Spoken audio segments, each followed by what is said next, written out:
These refugees, many of them children, have walked for days from their homes in Aleppo across the desert to the Jordanian border.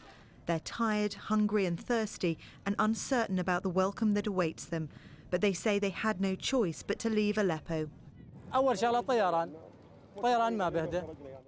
The fighter jets never stopped. Our homes have been destroyed and we had no other place to go, so we decided to come to Jordan.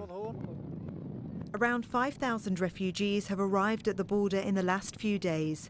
It's pushed the total number of people stranded there to around 60,000. We're now at Al-Hadalat camp, where there are 7,200 refugees. The other camp, Al-Rukban, 90 kilometers from here, hosts about 52,000 of them.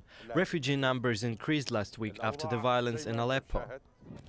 Jordan hosts around 1.3 million Syrian refugees. That's equivalent to 20% of its population. The government says it's worried that ISIL fighters disguised as refugees may have entered Jordan.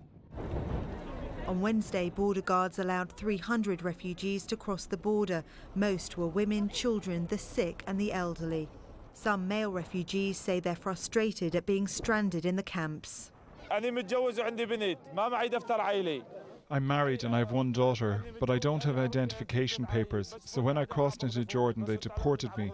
I've been here at the border for 6 months, living in a tent under the sun, but I don't dare to cross into Jordan.